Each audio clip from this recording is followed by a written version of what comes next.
অভিনেত্রী মেহজাবিন চৌধুরী ও নির্মাতা আদনান আল রাজীবের প্রেম গুঞ্জন এক যুগেরও বেশি।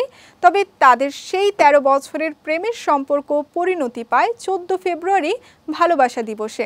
এবার বিবাহ বন্ধনে আবদ্ধ হন রাজীব মেহজাবিন। এ যেন দীর্ঘ অপেক্ষার পর সুখের নির্গড়া। বিয়ের পর সামাজিক যোগাযোগ মাধ্যমে অভিনেত্রী মেহজাবিন তার অনুভূতি শেয়ার করেছিলেন। এবার আদনান আল রাজীবও নিজের অনুভূতি শেয়ার করলেন নিজের ফেসবুক ওয়ালে।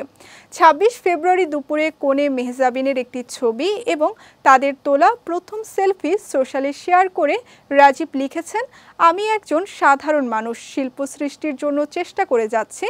দেখতে এবং প্রতিভায় আমি সরল, তবুও কোনো না কোনোভাবে ঈশ্বর আমাকে আমার প্রাপ্যের চেয়েও বেশি আশীর্বাদ করেছেন।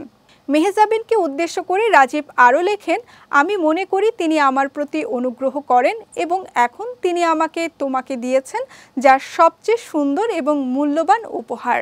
১৩ বছর ধরে তুমি আমার শক্তি, আমার ত্রাণকর্তা এবং আমার সেরা বন্ধু। রাজীবের এমন পোস্টের পর মুহূর্তের মধ্যেই শুভেচ্ছায় ভরে যায় কমেন্ট বক্স। দেশ জুড়ে তোলপাড় ওয়ালটন ফ্রিজ কিনে আপনিও হয়ে যেতে পারেন মিলেনিয়ার। এতে শাহনাজ খুশি, চয়নিকা চৌধুরী, শ্যামল মাওলা, জিনাত শানু স্বাগতা সহ শোবিজের অনেকেই শুভেচ্ছা জানিয়েছেন এই নব দম্পতিকে।